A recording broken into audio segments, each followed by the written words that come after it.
Tag TV brings you daily news bulletin from India. Breaking news and views from India.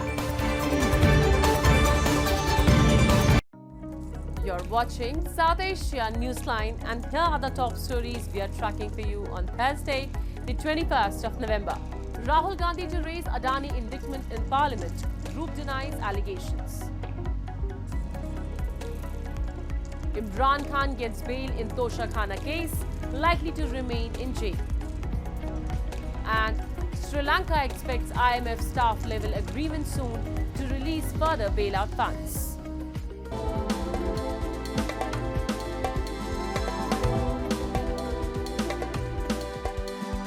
And now for all the details. Amid alleged bribery and fraud charges by the US against Indian billionaire Gautam Adani, opposition leader Rahul Gandhi on Thursday called for Adani's arrest and said that it is clear and established that the Adani Group chairman has broken both American and Indian laws. He said that he has demanded a joint parliamentary committee to raise the issue.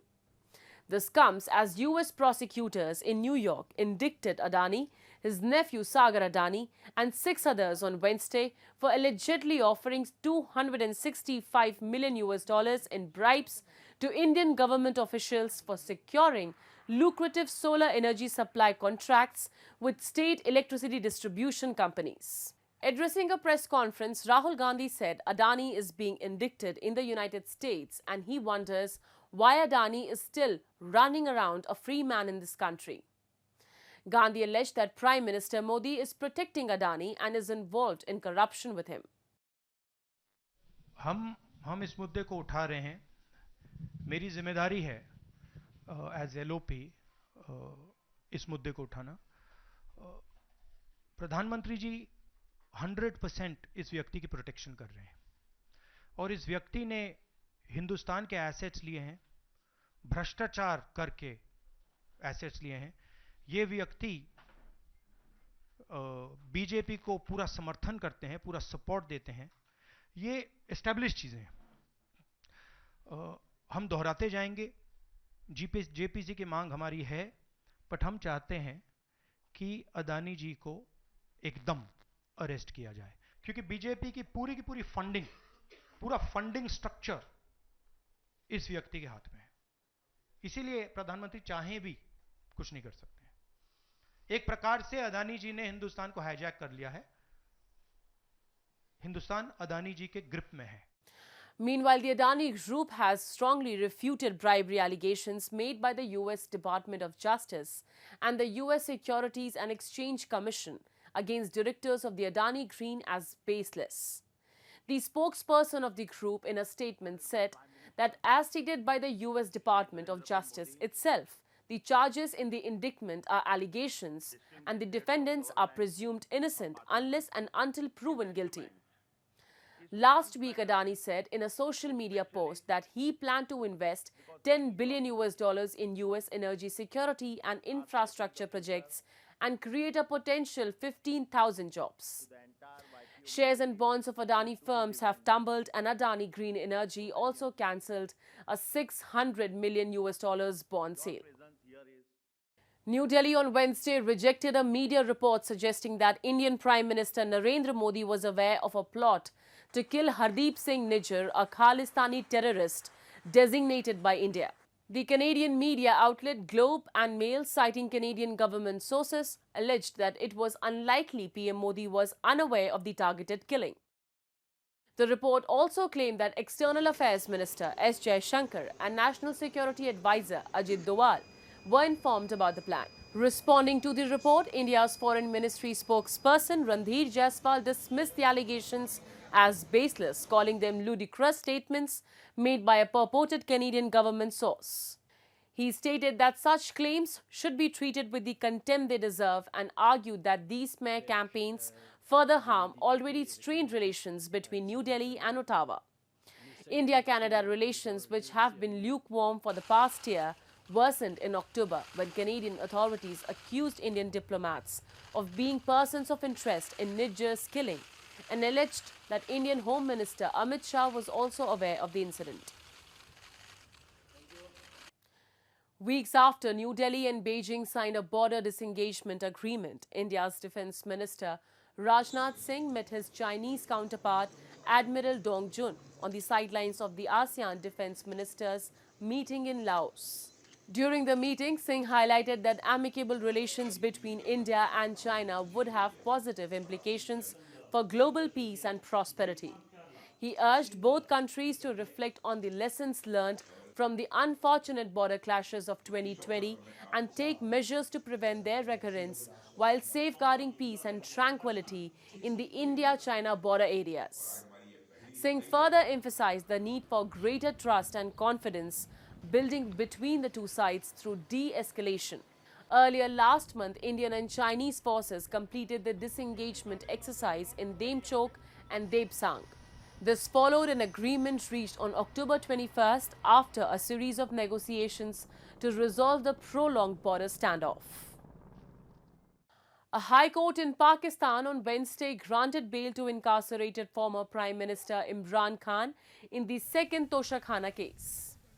72-year-old Khan has been in jail in multiple cases since his arrest in 2023, and it was not immediately clear if he would be released now. The judge also ordered the founder of the Pakistan Tehreek-e-Insaf to appear before the trial court after bail, warning that the bail could be revoked if he failed to cooperate with the court. Previously, Khan and his wife Bushra Bibi were both handed a 14-year sentence on the same charges. This came after a 3-year sentence handed to him in the late 2023 in another version of the same case. Despite being in jail, Khan's political influence remained strong. PTI emerged as the largest bloc in February's general election, although it fell short of a majority and lost. Khan's supporters claim that judicial proceedings are being used to suppress dissent, while the government insists it does not interfere with the judiciary. Sri Lankan President Anurakumara Dissanayake has informed in the first sitting of the new parliament that the island nation is expecting the IMF to announce a staff-level agreement on its third review of the country's bailout program on Friday. He said once IMF Executive Board approval is given, a further tranche of about $337 million in funds is expected to be released to Sri Lanka.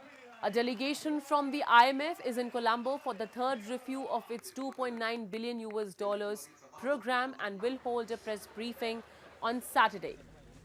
Dissanayake also outlined plans to complete a $12.5 billion debt restructuring with bondholders in December. Sri Lanka will enter into individual agreements with bilateral creditors, including Japan, China, and India, needed to complete a $10 billion debt restructuring, the president added. A nation of 22 million, Sri Lanka was crushed by a 2022 economic crisis triggered by a severe shortage of foreign currency that had pushed it into a sovereign default and caused its economy to shrink by a 7.3% in 2022 and 2.3% last year. Bangladesh's Jamaat-e-Islami Amir Shafiqur Rahman has said that his party would apologize to the nation if it is proven beyond doubt that it was involved in any wrongdoings during the 1971 Liberation War.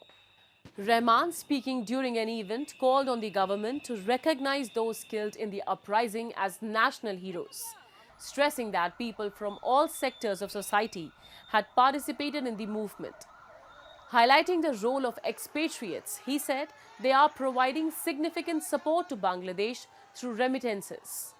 Criticizing previous governments for rampant corruption, the Jamaat chief said the development Bangladesh could have witnessed has not materialized.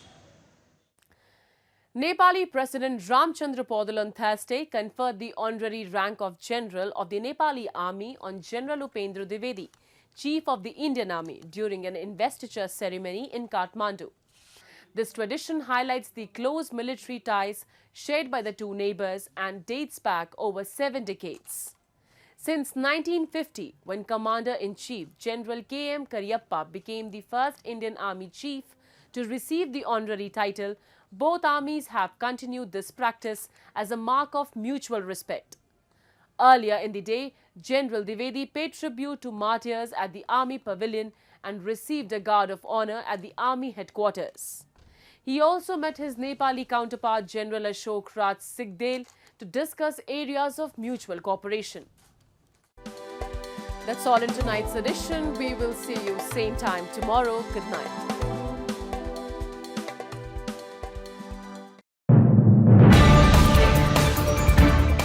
Tag TV brings you daily news bulletin from India.